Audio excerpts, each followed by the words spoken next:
Hi കൂട്ടുകാരെ, അപ്പം ഞാനിന്ന് എൻ്റെ വേറൊരു റെസിപ്പിയാണ് രാവിലെ കാണിക്കാൻ പോകുന്നത്. ഒരു ബ്രേക്ക്ഫാസ്റ്റ് റെസിപ്പിയാണ്. രാത്രിയിലത്തേക്ക് അയ്യോ രാവിലെ എന്ത് ബ്രേക്ക്ഫാസ്റ്റ് ചെയ്യും എന്നും പറഞ്ഞിരിക്കുന്ന സമയത്ത് ടെൻഷനൊന്നും വേണ്ട. നിങ്ങൾക്ക് രാവിലെ തന്നെ നിങ്ങൾക്കിപ്പോൾ 9 മണിക്ക് ആഹാരം കഴിക്കണമെന്നുണ്ടെങ്കിൽ ഒരു 7 മണി ആകുമ്പോഴത്തേനും എണീച്ച് കുറച്ച് പച്ചരി വെള്ളത്തിയിട്ട്, അത് നമ്മുടെ സാധാ നോർമൽ പച്ചരി, അത് വെള്ളത്തിയിട്ട് നല്ല കഴുകിയിട്ട് ഒരു കപ്പിനകത്ത് അളന്നെടുക്കുക. ഇതുപോലെ കപ്പിനകത്ത് ആക്കിയെടുക്കുക. ഒരു കപ്പ് പച്ചരി. ആ ഒരു കപ്പ് പച്ചരി നമ്മൾ മിക്സിയുടെ ജാറിലേക്ക് ഇട്ട് കൊടുക്കുക. അതോടൊപ്പം തന്നെ അതേ കപ്പിൽ തന്നെ ഒരു കപ്പ് ചോറ്, ഈ ചോറ്, തേങ്ങ, ഉപ്പ്, പിന്നെ വെള്ളം സ്വാഭാവികം നമ്മുടെ വീട്ടിലൊക്കെ കാണുമല്ലോ. അതേ കപ്പിൽ ഒരു കപ്പ് ചോറ്. ഇത് രണ്ടും ഇട്ട് കഴിഞ്ഞ് കഴിഞ്ഞാൽ പിന്നെ നമുക്കത് അരയാൻ ആവശ്യമായിട്ടുള്ള വെള്ളം ഒഴിച്ചു കൊടുക്കുക.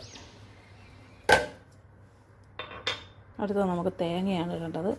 അത് നമുക്ക് ആ സ്പൂണിന് തന്നെ തേങ്ങ എടുത്തിടാം.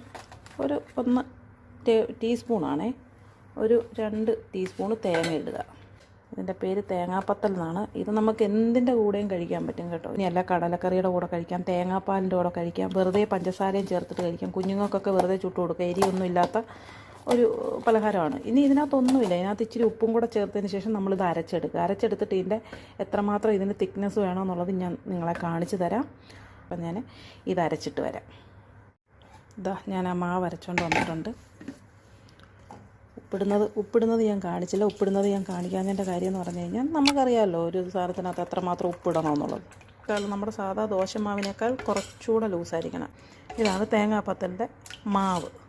ഇതിനകത്ത് അറിയാലോ ഒന്നും ചേർത്തിട്ടില്ല, വെറും പച്ചരി ഒരു കപ്പ് ചോറ്, കുറച്ച് തേങ്ങ, ഒരു 2 ടേബിൾ സ്പൂൺ തേങ്ങ, ആവശ്യത്തിന് ഉപ്പ്, വെള്ളവും കൂടെ ചേർത്ത് ഈ കൺസിസ്റ്റൻസിയിൽ നമ്മൾ അരച്ചെടുത്ത് വെച്ചേക്കുന്നതാണ്. നമ്മൾ ഓട്ടുപോളയെന്ന് ചില സ്ഥലത്ത് പറയുന്നത് കേട്ടിട്ടുണ്ട്. അപ്പം അതിൻ്റെയും കൂടെ മാവാണ്. അപ്പോൾ ഈ മാവിൽ തന്നെ ഞാൻ നിങ്ങൾക്ക് തേങ്ങാപ്പത്തലും ഓട്ടുപോളയും ആക്കി കാണിക്കാം. പിന്നെ ഇത് നിങ്ങൾക്ക് ദോശക്കല്ലിൽ, നമ്മുടെ സാധാ ഇരുമ്പിൻ്റെ ദോശക്കല്ലിൽ, ഓടിൻ്റെ ദോശക്കല്ലിൽ തന്നെ നമുക്ക് ആക്കുമ്പോൾ ചിലയിടത്ത് ഇത് ഇളകി വരാതെ വരുന്നുണ്ടെങ്കിൽ നിങ്ങൾ അതിന് മുമ്പായിട്ട് ഒന്നീ ഒലിവ് ഓയിലോ അല്ലെങ്കിൽ സസ്മി ഓയിൽ, അതോ എള്ളെണ്ണയോ അങ്ങനെയുള്ള സാധനങ്ങൾ വേണം ആ ഓടയിൽ തൂക്കാൻ. എന്ത് സാധനം നിങ്ങൾക്ക് ഓട്ടുപാത്രത്തിൽ നിന്ന് ഇളകി വരാതിരുന്നാലും നിങ്ങൾ വെളിച്ചെണ്ണ ഒഴിച്ചോ പിന്നെ പാം ഓയിൽ ഒഴിച്ചോ തേക്കാതിരുന്നാൽ മതി. പകരം ഒലിവ് ഓയിലോ എള്ളെണ്ണയോ ഒഴിച്ച് കഴിഞ്ഞാൽ കറക്റ്റായിട്ട് ആ ഓടയിൽ നിന്ന് അത് വിട്ട് കിട്ടും കേട്ടോ. അതാണ്ട് ഞാനിപ്പം പാൻ വെച്ചിട്ടുണ്ട്.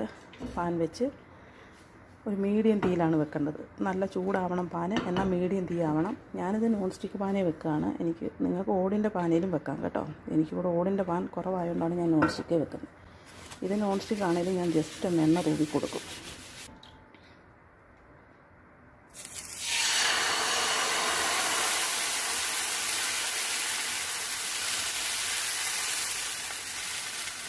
അതെ, ഇതാണ് ഓട്ടുപോള ദോശ എന്ന് പറയുന്നത്. ഇതൊന്നും ചെയ്യുന്നില്ല. ഇതിന് നമ്മളൊരു 5 സെക്കൻഡ് അല്ലെങ്കിൽ 10 സെക്കൻഡ് അതങ്ങ് അടച്ചു വയ്ക്കുക. ഒരു 5 സെക്കൻഡ് കഴിയുമ്പോൾ നമുക്ക് തുറന്ന് നോക്കാവേ. തുറന്ന് നോക്കുമ്പോൾ കണ്ടോ, ഇതിൻ്റെ മേൽഭാഗം ഇങ്ങനെ വെന്തിട്ടുണ്ടാവും. ഇത്രയും ഓട്ട വരണം. ഇതാണ് ഇതിൻ്റെ കറക്റ്റ് മാവിൻ്റെ വെള്ളത്തിൻ്റെ പരുവം കേട്ടോ. ഈ ദോശയ്ക്ക് ഇങ്ങനെ ഊട്ടകൾ വീഴണം. അതാണ് ഓട്ടുപോള എന്ന് പറയുന്നത്. ഒന്നുമില്ല, അരിയും ചോറും നമുക്ക് ഉഴുന്നില്ലാണ്ട് കണ്ടോ നല്ല ഈസിയായിട്ട് ഇളകി വരും. ഇത് നല്ല ചെറുപയർ പരിപ്പ് കറിയോ മുട്ടക്കറിയോ മുട്ട റോസ്റ്റോ എന്തിൻ്റെ കൂടെ നമുക്ക് തിന്നാനെ കൊണ്ട് നല്ലതാണ്. ഭയങ്കര സോഫ്റ്റായിട്ടുള്ളൊരു ദോശയാണ്.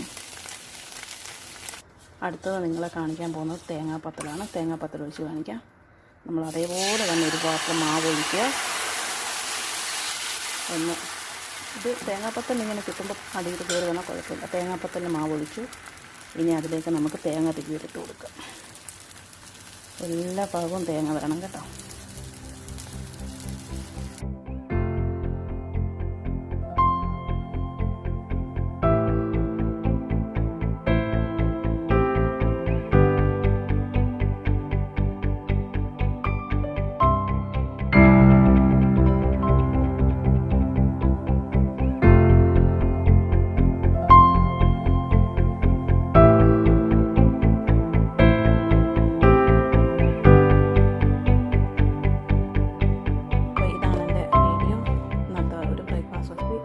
ഇത് ഡിന്നറിനൊക്കെ ഉപയോഗിക്കാൻ പറ്റുന്ന കേട്ടോ.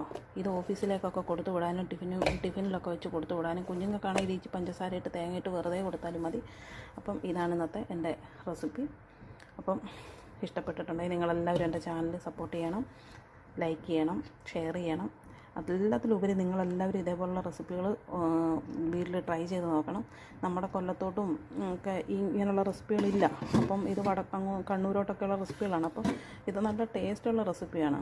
അപ്പം ഞാൻ പരീക്ഷിക്കുന്ന റെസിപ്പികളാണ് ഞാൻ നിങ്ങളിലേക്ക് തരുന്നത്.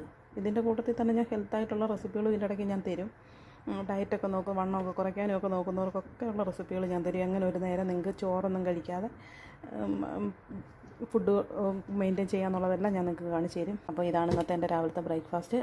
ഇതിനോടൊപ്പം ഞാൻ മുട്ട ഓംലെറ്റാണ് ചെയ്യാൻ പോകുന്നത്.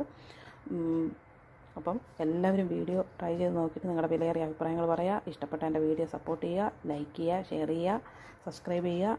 അപ്പം വീണ്ടും ഇതുപോലുള്ള ചെറിയ വീഡിയോകളുമായിട്ട് ഞാൻ വീണ്ടും വരും. അപ്പോൾ എല്ലാവരോടും ഒരുപാട് സ്നേഹം, ഒരുപാട് സന്തോഷം. Okay, thank you.